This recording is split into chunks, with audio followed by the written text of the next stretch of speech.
Hi guys, welcome to another episode. Again, we're shifting gears today. We're going to talk about our kids. Well, not really.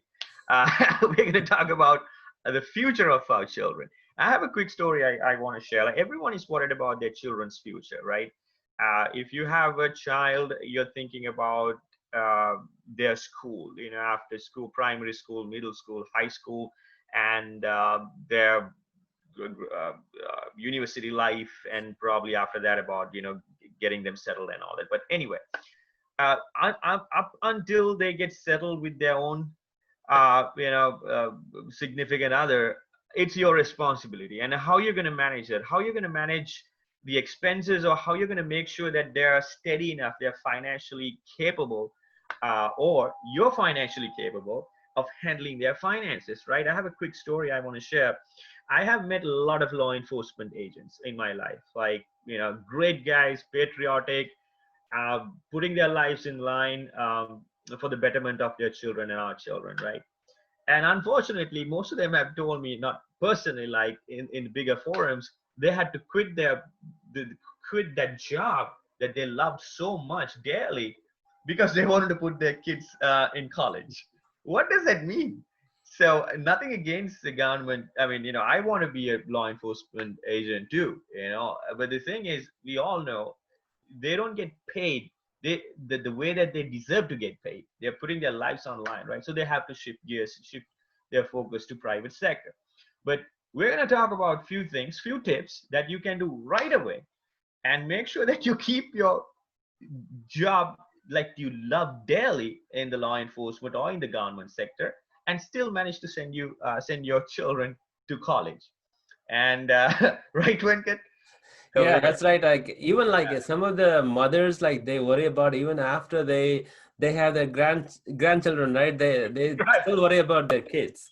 exactly. That's like it's never ending bonding, I guess. Right. Yeah, But I have seen like so many parents like what they're doing is they're pampering their kids, right? yeah, They're just giving everything. Like let's say they want to buy something $100 it costs, they just give it to them $100 and buy them. And every kids have like 50 100 toys, yeah. and if you just combine those, it's probably $1,000 $2,000. A lot of And think about just half of it, like you put it in an index fund, right? For the kid only, like once they grow up they will be stable financially. Just find $1. Let's say you put $500 when they were just born, right? Maybe you got it from somebody. You have gift, or you just had it, you just wanted to invest on yeah, your kid. Just find $1, put it on the index fund. It By the time they're 20, right, in their 20s, it's going to be a lot. For example, in 1997, if you invested $10,000 in Amazon, right now in 2020, it would be like $12 million. yeah. $10,000 become $12 million, right? It's It's like things like that. every $1,000 become $1 million, in 20 year Right. time period. So think about it, just the $500 would have been like, $500,000 in their 20s, Yeah. early 20s. So that is going to help them a lot. That is what going to help them a lot. You need to think like in a broader perspective. And that's why this video is basically not going to give you like 529 plan. There is a 529 plan you can put money on, but it's only for educational purposes, right? So you cannot use it for something else. And also there is a ESA, education savings account, right? That is another thing that you can put money on, but ESA can be used for multiple things like educational purchases, anything you're doing for kids in the school, and day-to-day expenses on education related expenses. All of them can be used. I think before 18, I think it has to be used. Okay. Yes. But the 529 is a college saving plan. It's basically a tuition, like you said, right? Even though in the US, all the schools, public schools are free, they made that they are making money from the college, The like college. doubling the tripling Yeah. the money in the college. They're charging like 50 100 grand a year, some of the courses cost.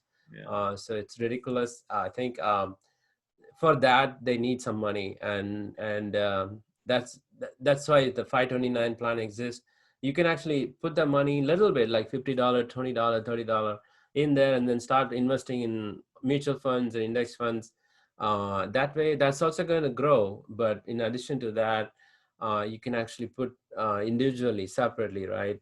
Put some money on the investment. That's one of the advice. Anything else you want to add? No, Venkat, I think you hit the nail right on the head. So like you said, we're not going to talk about how to invest in 529, how to use your ESA fund or anything. Just to There keep are so many other videos that people talk about that in talk about. detail Yeah, on those. But today, just we like may just think in a broader perspective, and when they become adult, like they may not be finding. We don't know whether they're going to be successful or not. What type of skills they're going to develop during the school year. But you can still nurture them and provide that space for them to develop their skills, whatever they're capable of doing and interested in doing, right? yeah. uh, that's the thing, you can do it, but it's up to the kid.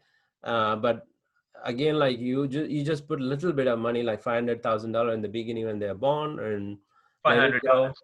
Yeah, that's all. You start small, right? Like you said, think like the Amazon thing. If you in 1997 versus 2020, like you can be a millionaire if you had invested a little money back in 1997. So just like that, just a little bit of money every paycheck, 50, 100 or 100 standard for a long period of time. At least, like you said, Venkat, we pamper, but and then we don't know our child who he or she is going to be like. But at least as parents, you can make sure that the base is set up for them to go for it when they're college age.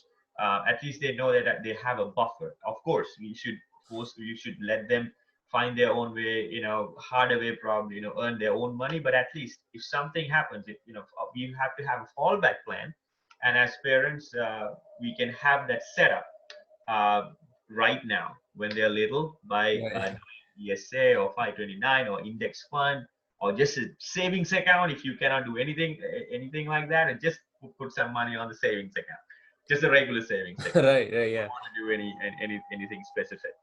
And these days the kids are very I think they know like they read about everything in Reddit. A lot of kids reads the Reddit forum and other things, and they know exactly where the money is. Like I've seen some of the forums, people talk with their parents, talk about the kid was asking for $100 to put it in Bitcoin, invest in Bitcoin. That kid was like only like fourth grade or some fourth grader, right?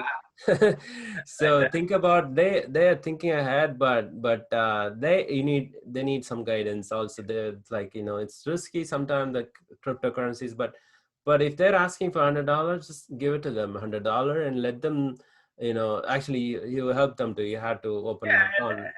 and today, $100. If you can afford $100, it doesn't. I mean, it's just $100, right? And Right, yeah. like you said, cryptocurrency, it's high risk, but at the same time, it can be high. Of course, yeah, more But if investment. you put $100 in 8 years ago in Bitcoin, it would be in millions now. That's exactly So what I was thinking. Like, and if you lose you're gonna lose only $100. But if you can make a good return, you can be a millionaire by after a few years. So that's the best part of it. I right. think invest smart, but yeah, just give it a shot and make sure that any loss is bearable. And when it comes to cryptocurrency specifically, it can be a risky investment. But yeah, One last thing I want to add is that I know I've seen topic about the mother was teaching the kid business skills.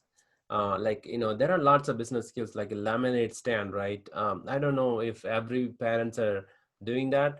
Like just a simple skill of communication, right? Some of the kids are very shy. You need to, like, the best skill in the world that one can have is a communication skill, right? That is what going to give the kids the confidence. So if they have good communication skills, they can survive anywhere, almost anywhere, right? Anywhere in the world. So you can facilitate their communication skills, like, socializing them, just having a lemonade stand when they're small, and so that they kind of try to sell their lemonade in a different way, and let them do it on their own way, but teach them like some of the business skills, like how to handle money, Yeah.